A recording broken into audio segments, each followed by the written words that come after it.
उससे फिर बच्चा जो बनता है उसका इस्तेमाल होता है। लेकिन माँ का जो ओवम है, माने जो अंडा है, वो पूरा का पूरा चला जाता है। तो इसकी वजह से जो माइटोकॉन्ड्रियल डीएनए है वो केवल माँ के तरफ से बच्चों में आता है, चाहे वो बेटा हो या बेटी हो। उसी तरीके से फादर की तरफ से एक वाई क्रोमोसोम होता है। आप लोग जानते हैं कि हमारे शरीर में 46 क्रोमोसोम है, 23 आता है मदर की तरफ से, 23 आता है फादर की तरफ से। उसमें फादर की तरफ से जो 23 क्रोमोसोम आता है उसमें एक क्रोमोसोम जो है 23वां क्रोमोसोम वो वाई क्रोमोसोम है। XX से महिला होती है और XY से पुरुष होते हैं।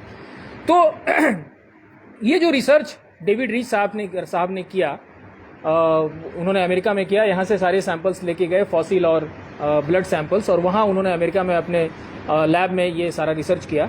तो उन्होंने हिंदुस्तान में 4 माइग्रेशन की बात की। पहला माइग्रेशन उन्होंने कहा कि 70,000 साल पहले अफ्रीका से जो होमोसेपियंस थे उनका माइग्रेशन हुआ, वहाँ से वो लोग वहाँ से निकल के पूरे दुनिया में फैले। तो 70,000 साल पहले जिनका माइग्रेशन हुआ उनको 5 साल लग गया हिंदुस्तान पहुँचने में। 5,000 साल 70,000 साल पहले निकले, 5,000 साल उनको हिंदुस्तान पहुँचने में लगा। यानी 65,000 साल पहले वहाँ का होमोसेपियंस का एक जत्था हिंदुस्तान आया। अब ये जो हिंदुस्तान आया उससे जो सबसे नजदीकी लोग हैं वो आपको अंडमान निकोबार में मिलेंगे, जिसको हम लोग ओंगे समुदाय कहते हैं। और ओंगे समुदाय का जो माइटोकॉन्ड्रियल जीन है वो M और जो Y क्रोमोसोम है वो D। ये इसका मतलब है कि जो अफ्रीका से जो लोग आए हिंदुस्तान, उनकी जो पहचान थी, जेनेटिक्स की जो पहचान थी, माइटोकॉन्ड्रियल डीएनए जो हैप्लोग्रुप था वो M, और जो वाई क्रोमोसोम माने फादर का जो हैप्लोग्रुप था वो D। और ये आपको सबसे ज्यादा ये आपको प्रमाणिक तौर पे वहां पे मिलेंगे जो ओंगे लोग हैं। उनका ब्लड सैंपल जब टेस्ट किया गया तो ये पाया गया कि सबसे नजदीक जो 65,000 साल पहले जो लोग आए थे अफ्रीका से, उसके सबसे नजदीक अगर कोई है तो ओंगे लोग हैं। इसके बाद जो लोग सबसे नजदीक हैं वो लोग होविनियंस हैं, और ये सारे होविनियंस केवल झारखंड में मिलते हैं। और ये जो होविनियंस हैं इनका बाद में इंटरमिक्सिंग हुई, उसके बारे में मैं बताता हूं। दूसरा जो सेकेंड जो माइग्रेशन की बात डेविड रीच साहब करते हैं अपनी किताब who we are and how we got here, वो कहते हैं कि लगभग 10,000 से 11,000 साल पहले ईरान के तरफ से कुछ लोग आए जो हड़प्पा में जो अर्ली इंडियंस थे यानी कि जो अफ्रीकन थे वहां आए, और उनके साथ इंटरमिक्सिंग हुई। और बाद में जब हड़प्पा की सभ्यता सुखाड़ की वजह से नष्ट हुई तो वो सारे लोग साउथ की तरफ आए और वो एक भाषा लेके आए। जैसे वहां से जो लोग चले अफ्रीका से, उनकी एक भाषा थी, उसी तरीके से ईरान से जो लोग आए वो अपना जीन लेके आए फादर की तरफ से, और वो अपनी एक भाषा लेके आए। जो भाषा लेके आए उसको कहते हैं एलामाइट, और एलामाइट से सारे साउथ की जो भाषाएं हैं वो निकली। इसीलिए जैसे अरविंद जी ने कहा कि 2 महत्वपूर्ण बात है, एक है जेनेटिक्स यानी कि जीन डीएनए, और दूसरी महत्वपूर्ण बात है वो आपका लिंग्विस्टिक। तो लिंग्विस्टिक जो बात मतलब जो भाषा वो लोग लेके आए वो भाषा थी एलामाइट, और एलामाइट से आपको तमिल, मलयाली, कन्नड़, ये सारी भाषाएं जो हैं वो एलामाइट से निकली हुई भाषाएं हैं। और इनका जो फादर का जीन है M तो सेम है, क्योंकि मदर साइड से आप देखेंगे तो 70% से लेकर 90% तक जो हिंदुस्तान में लोग हैं उनका जो माइटोकॉन्ड्रियल डीएनए का जो हैप्लोग्रुप है M और M2। लेकिन जब फादर की तरफ से देखेंगे तो जो लोग हड़प्पन सभ्यता के समाप्त होने के बाद जो लोग साउथ की तरफ आए उनका जो वाई क्रोमोसोम है वो है J2, उनका हैप्लोग्रुप है, और उसका जो सब क्लैड है वो है H1A1D2। यानी कि साउथ के लोगों में सबसे ज्यादा परसेंटेज वाई क्रोमोसोम, अगर आप इस रिसर्च ये कहता है, अभी भी रिसर्च करेंगे, फर्दर कोई भी नया रिसर्च करेंगे तो आपको यही मिलेगा कि सबसे ज्यादा परसेंटेज वाई क्रोमोसोम का उनका जो है वो J2 हैप्लोग्रुप, और उसका सबक्लेड है H1A1D2। उसी तरीके से वो बताते हैं कि ये दूसरे माइग्रेशन के बाद एक तीसरा माइग्रेशन हुआ जो लगभग 4100 साल पहले हुआ, जो चीन से लोग आए। और चीन से जो लोग आए वो लोग 3 चीज लाए। वो लोग केवल अपना डीएनए लेके नहीं आए, वो डीएनए लेके आए, उसके साथ अपनी एक भाषा लेके आए, और तीसरी जो चीज लेके आए वो चावल की एक वैरायटी लेके आए। ये सबसे महत्वपूर्ण बात है। और ये जो लोग आए हमारे हिंदुस्तान में, ये लोग झारखंड में रुके और उसका एक जत्था चला गया ईस्ट की तरफ, यानी कि कंबोडिया, वियतनाम। तो जो उनका जो जेनेटिक सिग्नेचर है यानी वाई क्रोमोसोम का, वो है O2A, और ये O2A प्रीडोमिनेंटली परसेंटेज के हिसाब से ये झारखंड के जो आदिवासी हैं जिसमें कुर्मी समुदाय भी है उनमें मिलता है लगभग 93%। और एम और M1 जो M2 तो वापस चला गया अफ्रीका, लेकिन M और M2 जो है यानी मदर साइड से जो हमारा माइटोकॉन्ड्रियल डीएनए है वो भी लगभग 93% सबसे ज्यादा आपको यही मिलता है। तो एक तो हमने कहा वाई क्रोमोसोम के बारे में और दूसरा कहा माइटोकॉन्ड्रियल डीएनए के बारे में। माइटोकॉन्ड्रियल डीएनए उसका जब एग्जामिनेशन हुआ, एक दूसरी रिपोर्ट है इनके बारे में, तो उसमें 2 ट्राइब्स को लिया गया। एक कुर्मी लिखा हुआ है रिपोर्ट में कुर्मी, क्योंकि कुर्मी का हमेशा झमेला हो जाता है कि कुर्मी है कि कुर्मी है। लेकिन उन्होंने जो जिन कुर्मी लोगों को उन्होंने रिसर्च में शामिल किया, अपने अन्वेषण में शामिल किया, वो बंगाल के थे। तो बंगाल में कोई बिहार और यूपी के कुर्मी नहीं पाए जाते हैं। बंगाल में जो कुर्मी है वो एक्चुअली कुर्मी है, मतलब वही जिनके लिए यहाँ के लोगों लिखा हुआ है। तो बंगाल में जो जिनका रिसर्च हुआ इसका माइटोकॉन्ड्रियल डीएनए का, वो लोग कुर्मी थे। और उनके साथ लोधा और कुर्मी कम्युनिटी का जब रिसर्च हुआ तो पता लगा कि इनमें सबसे ज्यादा मतलब माइटोकॉन्ड्रियल डीएनए का जो ये है हैप्लो ग्रुप और M2 जो उसका दूसरा हैप्लो ग्रुप है, ये सबसे ज्यादा कॉन्सेंट्रेटेड पाया गया इन दोनों में। तो आप अगर M से जाएंगे तो पता चलेगा कि लगभग ये लोधा और कुर्मी जो हैं, ये इनकी उत्पत्ति लगभग 54,000 साल पहले हुई। तो झारखंड में भी जितने ट्राइब हैं उसमें सबसे पुराना, अगर क्योंकि इनका जो नोड है जो मैंने पढ़ा है, मैंने उस रिपोर्ट को पढ़ा है, इनका जो नोड है वो स्ट्रेट चलता है। इसका मतलब इनके नोड से कोई दूसरा फिर ट्राइब नहीं निकला है, इनका नोड एकदम स्ट्रेट है। और इनका जो टाइमिंग है वो 54,000 साल से पहले का है, यानी कि इनकी अगर उत्पत्ति हुई है तो 65,000 से लेके 54,000 के बीच में, ये मदर साइड से ये रिपोर्ट है। और चाइना से जो माइग्रेशन हुआ, जो यहाँ रुक गए चाइना से जो लोग यांगसी और यांग रिवर के बगल में जो सभ्यता थी उसके आसपास जो विकसित, वो लोग यहाँ आए और उनकी यहाँ से इंटरमिक्सिंग हुई और उससे यहाँ के सारे ट्राइब्स जो हैं वो डेवलप किए, जो हम लोग जानते हैं। हो हैं, उरांव है, महतो हैं, कुर्मी कहें ज़्यादा बेटर है, कुर्मी है, संथाल हैं, मुंडा है, ये सारे लोग, इन सारे लोगों का डेवलपमेंट ये ओरिजिनेट हुए लगभग 4100 साल पहले। यहाँ जो होविनियन समुदाय था यानी कि अफ्रीकी समुदाय, उनका चीन से आने वाले लोगों के साथ जो इंटरमिक्सिंग हुई उससे। तो एक तो डीएनए सिग्नेचर हो गया, 2 मदर साइड से मैंने कहा M और M2, फादर साइड से मैंने कहा O2A। दूसरी जो भाषा लेके आए उसको कहते हैं ऑस्ट्रो एशियाटिक। तो हम लोगों ने जांच की, जो द्रविडियन भाषा है एलामाइड से जो सारा निकला है, उसका कोई भी ट्रेस आपको झारखंड में नहीं मिलेगा।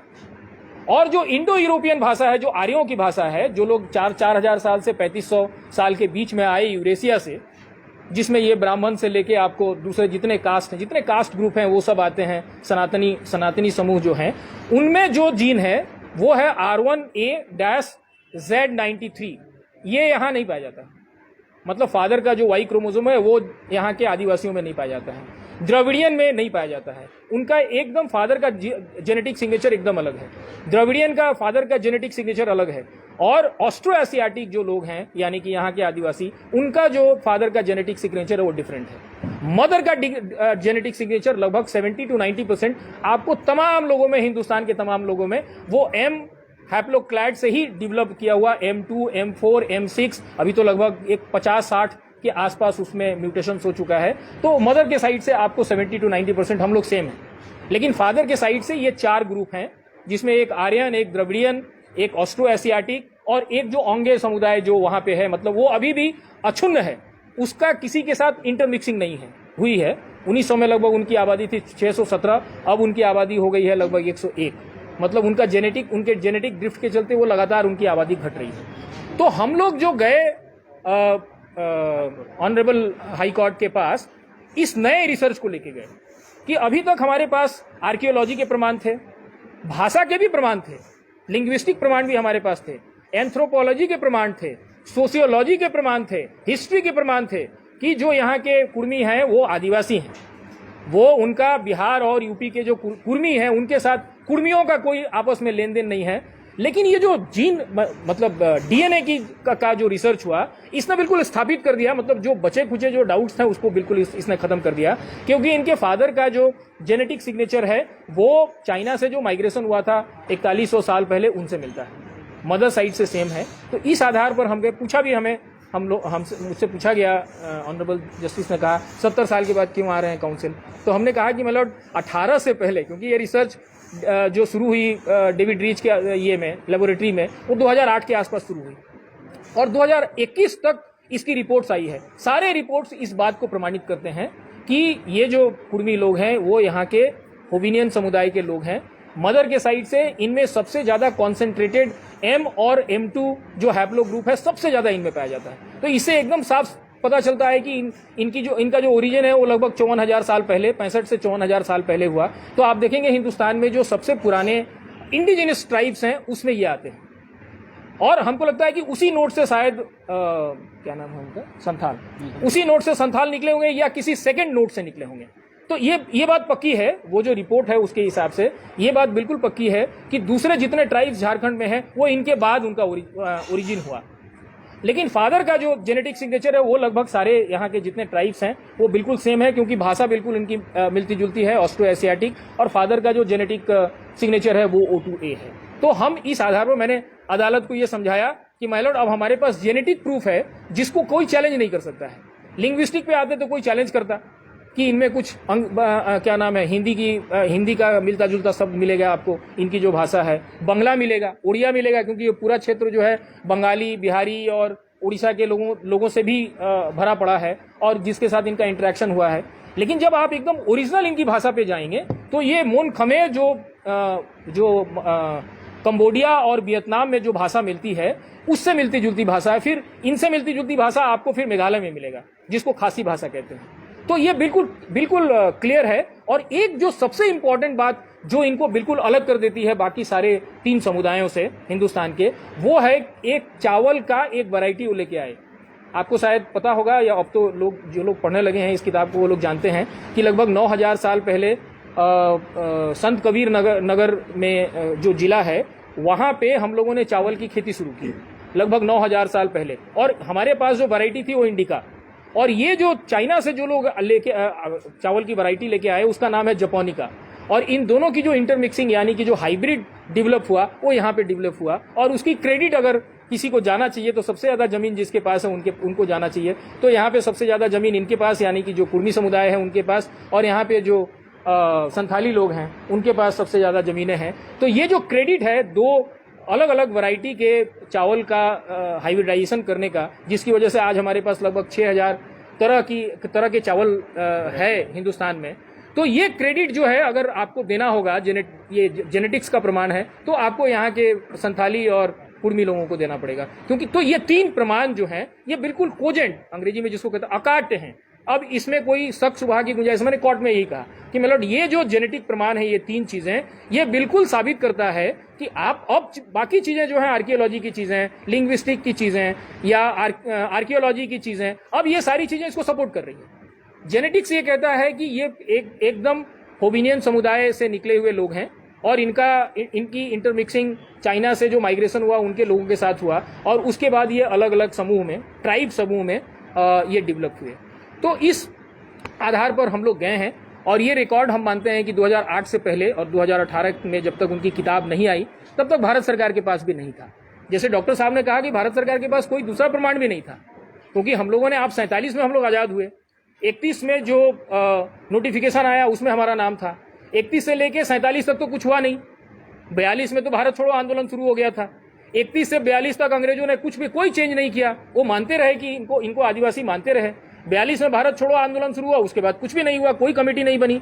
47 तक कुछ अंग्रेजों ने नहीं किया। 47 से 50 के बीच में एक ही चीज हमने किया है, वो कॉन्स्टिट्यूएंट असेंबली की मीटिंग, इसके अलावा कोई कमेटी, क्यों, हमारे पास सरकार नाम की कोई चीज नहीं थी।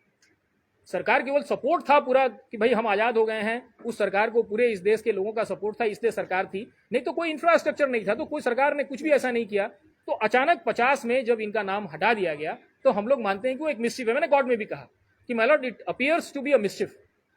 किसी ने जानबूझ के, कोई कम्युनिटी ऐसा होगा, कोई व्यक्ति ऐसा होगा जिसको लगता होगा कि कोई इंटरेस्ट झारखंड में उसका है, क्योंकि उस समय तो बंगाल प्रेसिडेंसी था, आपको पता है, उसमें तो बिहार भी नहीं था। तो एक ओवरऑल जिसमें उड़ीसा, बंगाल, बिहार, ये सारा, यहाँ तक कि ईस्ट बंगाल भी, बांग्लादेश भी, ये सारा मिला के कोलकाता प्रेसिडेंसी का पार्ट था। तो उसमें कोई ऐसा समूह, पॉलिटिकल समूह होगा जिसका इसमें वेस्टेड इंटरेस्ट होगा और उसने कोशिश की होगी कि इनका नाम निकाल दिया जाए। इनके पास सबसे जमीनें थी उस समय, इनके अलावे संथाल के पास, इत्तेफाक से संथाल बच गए लेकिन ये बाहर हो गए।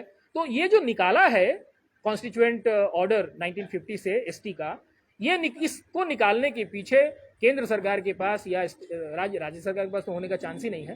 केंद्र सरकार के पास कोई दस्तावेज नहीं है, कोई तर्क नहीं है। इसीलिए उनके वकील ने कहा कि माय लॉर्ड आप इस पे ऑर्डर मत पास करिए, ये तो पार्लियामेंट का काम है, पार्लियामेंट को जो करना होगा तो करेगी, आपका जुरिस्डिक्शन नहीं है। वो चैलेंज नहीं कर रहे हैं मेरे पिटीशन को, वो ये नहीं कह रहे हैं कि हम आदिवासी नहीं है, वो ये नहीं कह रहे हैं कि जेनेटिक्स की जो रिसर्च है वो गलत है, वो ये नहीं कह रहे हैं कि 1950 में हमारा जो नाम निकाल दिया वो सही है या उसका कोई आधार है, वो ये नहीं कह रहे हैं। वो ये मान रहे हैं कि 50 में हमारा नाम जो निकला वो गलत है, उसका कोई आधार उनके पास नहीं है। और जेनेटिक्स का प्रमाण जो है अब बिल्कुल कोजेंट है, अकाट्य है कि ये लोग ट्राइब हैं और इनका बहुत नुकसान हो गया, क्योंकि जब इनको पिछड़ी जाति में रखा गया, अति पिछड़ा है ना, अति पिछड़ा में रखा गया, उसके बाद भी अति पिछड़ा का मतलब हुआ कि जो पिछड़ी जाति के लोग हैं उनकी जमीनें खरीद सकते थे। तो 70 सालों में सबसे ज्यादा जमीनों का किसी का नुकसान हुआ है तो इनका हुआ है, मुंडा लोगों का नहीं हुआ है, भूमिज लोगों का नहीं हुआ है, या संथाली लोगों का नहीं हुआ है, सबसे ज्यादा नुकसान इनका हुआ है। आप रांची वाची में चले जाइए तो पूरा का पूरा एक कॉलोनी, माने कॉलोनी नहीं, मतलब समझिए कि एक शहर बस गया है रांची में, वो जो सड़क जाती है आपका रामगढ़ की तरफ, उसमें वो सारा का सारा, सारी की सारी जमीनें जो हैं वो महतो लोगों की है। जमशेदपुर में 15,725 एकड़ 725 एकड़ जो जमीन अंग्रेजों ने लिया, जिस पर आज ये जमशेदपुर खड़ा है, जो ये जमीन भी वही है, इसमें सबसे ज्यादा जमीनें इनकी गई। और टाटा ने केवल 1771 एकड़ जमीन करीब इस्तेमाल उसने किया अपने इसके लिए, प्लांट के लिए। बाकी सारी जमीनों का इस्तेमाल नहीं हुआ, पब्लिक इंटरेस्ट में नहीं हुआ, कायदे से तो वो सब इनका है। मतलब जिनकी जमीनें गई, ये चाहे आज क्लेम करे तो जमीन वापस देना पड़ेगा सरकार को। तो इस तरीके से सबसे ज्यादा नुकसान यहाँ के कुर्मी लोगों का हुआ, जो कि इसमें मतलब without any iota of doubt they are tribals, they are tribes. और न केवल जमीन गया है, बल्कि आप समझिए 70 साल अगर ये संथालियों के बराबर होते, मतलब जो आरक्षण और दूसरी चीजें, दूसरी जो बेनिफिट्स जो हैं दूसरे लोगों को, अगर इनको होता तो आज ये कहाँ होते। आज ये रूलिंग क्लास भी नहीं है झारखंड में। अगर आप देखें तो महतो और संथाली ये प्रीडोमिनेंटली, ये थर्ड ग्रेड सिटीजन है, ये रूलिंग क्लास से बिल्कुल बाहर है, इनको कोई समझता नहीं है। तो ना ये इधर के रहे, आदिवासी रहे, ना ये बिहार के रहे। बिहार वाले इनके यहाँ शादियां करते हैं क्या? नहीं, कोई इतिहास नहीं मिलेगा आपको कि कोई बिहारी कुर्मी जो है या यूपी का कुर्मी जो है इनके यहाँ क्या नाम है, रोटी बेटी का रिश्ता लेके आया। हम लोग एक साथ बैठ के खाना भी नहीं खाते। इसीलिए कहा कि एक्सेप्शनल जो है, अब लव मैरिज आप थोड़े रोक दीजिएगा। इंडिविजुअल हो सकता है, लेकिन एज ए कम्युनिटी बिहार के कुर्मी या उत्तर प्रदेश के कुर्मी झारखंड के कुर्मी के साथ सामाजिक रिश्ता नहीं बना। वैसा बात सभी कम्युनिटी में मिलेगा। हाँ, आप लोगों ने जो कहा जी जी